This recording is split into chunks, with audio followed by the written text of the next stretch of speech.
అందరికీ నమస్కారం. దాసరి రాము తెలగా బలిజా కాపు joint action committee దక్షిణ భారతదేశ కన్వీనర్. రేపు రాబోయే ఎలక్షన్ సందర్భంగా మన ఉమ్మడి తూర్పుగోదావరి జిల్లా రావడం జరిగింది. కాకినాడ మన రూరల్ నియోజకవర్గంలో అన్ని ప్రాంతాలు తిరుగుతున్నాం. తిమ్మాపురం ఈరోజు తిమ్మాపురంకి వచ్చారు. మా తాతాజీ గారు అందరూ పెద్దలందరూ బాధ్యత తీసుకొని అందరినీ పిలిపించారు. ఎస్సీ నాయకులు, బీసీ నాయకులు అందరం కూడా, వివిధ కులాలకు సంబంధించిన వాళ్ళందరం కూడా, ఎస్సీ, ఎస్టీ, బీసీ, కాపు అందరం కూడా ఒక ఆత్మీయ సమావేశంలాగా తిమ్మాపురంలో ఇక్కడ కలిశాం. ఇక్కడ కాకినాడ రూరల్ మన జనసేన పార్టీకి టికెట్ ఇచ్చారు. అట్లాగే కాకినాడ ఎంపీ కూడా జనసేన పార్టీకి ఇవ్వడం జరిగింది. ఈ ప్రాంతంలో ఉన్న ఎస్టీ, ఎస్సీ, బీసీ, కాపు వర్గాలందరినీ కోరుతుంది ఒకటే, ఈ జనసేన పార్టీ ఏదో అధికారం కోసమో, కేసులు మాఫీ చేసుకోవడం కోసమో, డబ్బు సంపాదించుకోవడం కోసం పవన్ కళ్యాణ్ గారి పెట్ల ఇది పేద కులాల నుంచి వచ్చిన పార్టీ. ఇది మనలాంటి పేద కులాల నుంచి వచ్చిన వాళ్ళు రాష్ట్ర స్థాయిలో పార్టీలు పెట్టి రాష్ట్ర స్థాయి నాయకత్వం వహించే శక్తి ఎవరికి లేదు. ఒక పార్టీ పెట్టడం చిన్న విషయం కాదు. ఎన్నో ఇబ్బందులు, కష్ట నష్టాలు ఉంటాయి.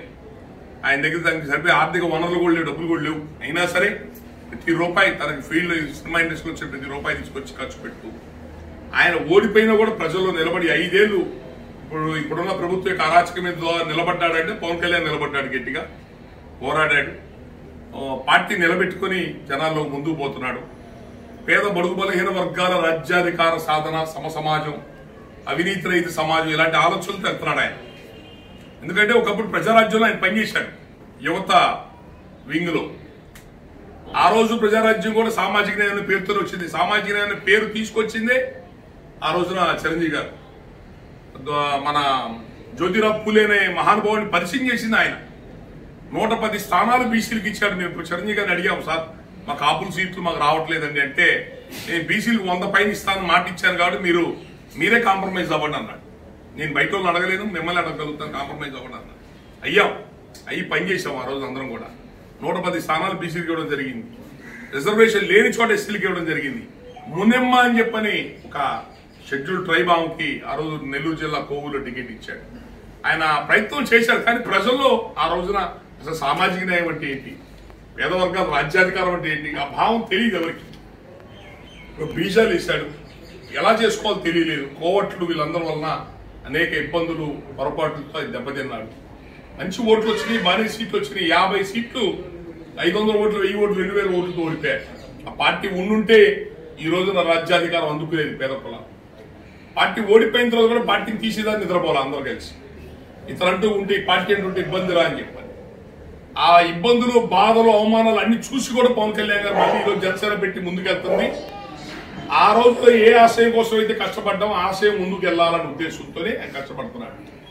ఆయన ఏదో కోర్టు సంపాదించాలనో, ఆయన ఏ కేసులు లేవు, ఆయన కోర్టులో ఆయన డబ్బులు లేక కాదు, సమాజం బాగుండాలనో తప్పంతో ముందుకెళ్తున్నారు. ఈ రోజున ఈ అరాచక పాలన ఆగాలని చెప్పని ఆయన ఒక మెట్టు దిగి తక్కువ సీట్లైన ఒప్పుకొని, కేంద్ర సహకారం లేకపోతే రాష్ట్రం డెవలప్ అవ్వదు, మన దగ్గర డబ్బులు లేవు, అప్పులు పాలైపోయినామని కేంద్రాన్ని కూడా బీజేపీ కూడా బతిలాడుకొని తీసుకొచ్చి ఒక వ్యవస్థగా కూటమిగా తీసుకొచ్చింది పవన్ కళ్యాణ్ గారే.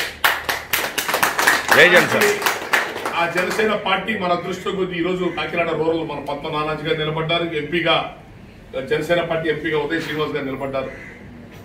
ఇక్కడున్న ప్రజలందరూ కోరుతున్నా, 5 ఏళ్లలో దోచుకున్న డబ్బు, ఇసుక మీద దోచుకున్న డబ్బు, సారాయి మీద దోచుకున్న డబ్బు, ఈ అక్రమ డబ్బు రక్తపు కూడు తెచ్చి మళ్ళీ మన డబ్బులు ఎదజల్లుతున్నారు. ఈ డబ్బులతో మళ్ళీ మనం కొనాలని చూస్తున్నారు. దయచేసి మన పెద్దలు మన స్వతంత్రం, ప్రజాస్వామ్యం ఇచ్చింది 5 ఏళ్ళకి ఒకసారి ఓట్లు అమ్ముకోవడానికి కాదు. జనాలకు చెప్పండి, అయ్యా నిజాయితీ గల మనుషులు గెలిపించుకోండి, నిజాయితీ గల ప్రభుత్వాలు ఏర్పాటు చేసుకోండి. డబ్బులకు అమ్ముడుపోతే మన జీవితాలు పాడైపోతాయి, మన పిల్లల జీవితాలు పాడైపోతాయి అని అందరికీ చెప్పడానికి ప్రయత్నం చేయండి. ఎలక్షన్స్ ఎక్కువ రోజులు లేదు. ఈ 4 రోజులు అందరూ కష్టపడండి. సోమవారం ఎలక్షన్ వచ్చిందంటే సెలవు వచ్చింది కదా, శని, ఆది, సోమవారం 3 రోజులు సెలవులు వస్తాయి. శుభ్రంగా తీర్థయాత్రలు పోదామా, పిల్లలు సెలవులు ఇచ్చారు బయటకి ఎక్కడ పోదామా, పిచ్చి పనులు చేయొద్దు. అందరూ ఓటు వేయాల్సిందే. ఓటు ఈసారి పర్సెంటేజ్ ఎక్కువ ఓటింగ్ పోలవాలా. అది కూడా ఉదయం పూట వెళ్ళండి. మధ్యాహ్నం తిరిగి మధ్యాహ్నం తిరుగుతాడు, మీ ఓట్లు ఉండవు ముందు అక్కడ. ఉదయం పూట అందరూ కలిసి ఓట్లు వేయండి. ఆ ఓటింగ్ మిషన్స్ లో కూడా ఈవీఎంలు మొదటి ఓటు ఎంపీది, రెండో ఓటు ఎమ్మెల్యేది. మొదటి దాంట్లో గాజు గుర్తే, రెండో దాంట్లో గాజు గుర్తే. మీ అదృష్టం అది. మిగతా చోట్ల అట్లా కాదు, సింబల్స్ మారి టీడీపీ వేరే బీజేపీ సింబల్స్ రావడంలో ఇబ్బంది ఉంది. ఇక్కడ ఇబ్బంది లేదు. నేను అందరూ కోరుతుంది ఒకటే, రాష్ట్రం చాలా ఇబ్బందికరమైన వాతావరణంలో ఉంది.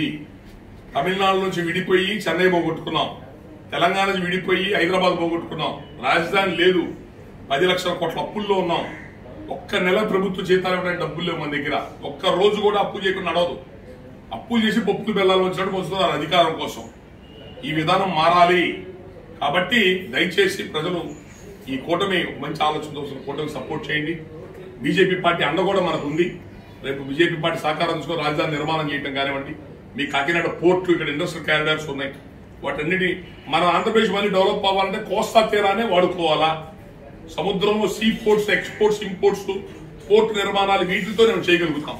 సింగపూర్ చాలా దేశాలు డెవలప్ అయింది. అట్లాగే అదేవిధంగా దీన్ని మన కేంద్ర ప్రభుత్వం యొక్క సహకారం తీసుకొని ఒక మంచి పరిపాలనతో రాష్ట్రాన్ని మళ్ళీ గాల్లో పెట్టుకునే ప్రయత్నం చేద్దాం. రేపు రాబోయే ఎలక్షన్ మనం అంధకారంలోకి వెళ్ళటమా బాగు కొట్టమా తేలిపోదు. లోకల్ బాడీ ఎలక్షన్ చూశారు కదా, జనసేన సంబంధించిన వాళ్ళు ఉన్నారు ఇక్కడ, ఎంత రాజకీయం చేశారు.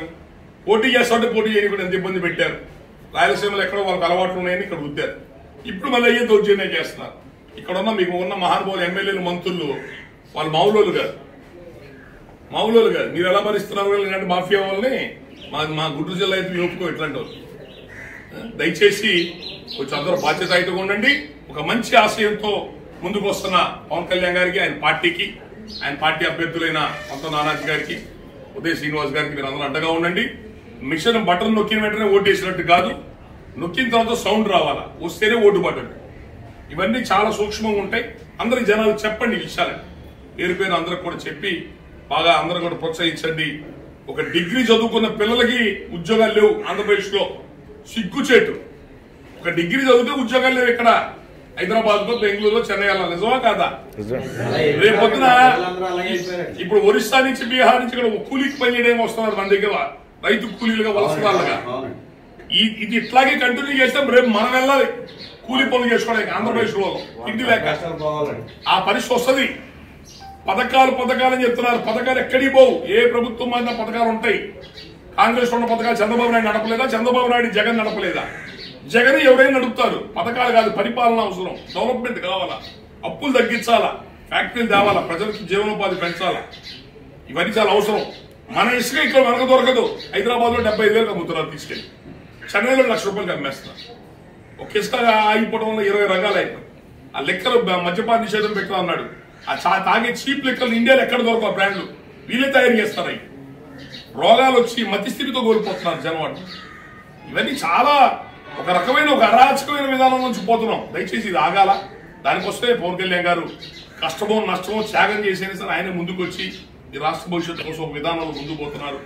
ఆయనకి, ఆ రాజశేఖర్ గారికి మీరు అందరూ అండగా ఉండాలని కోరుకుంటున్నాను. Thank you.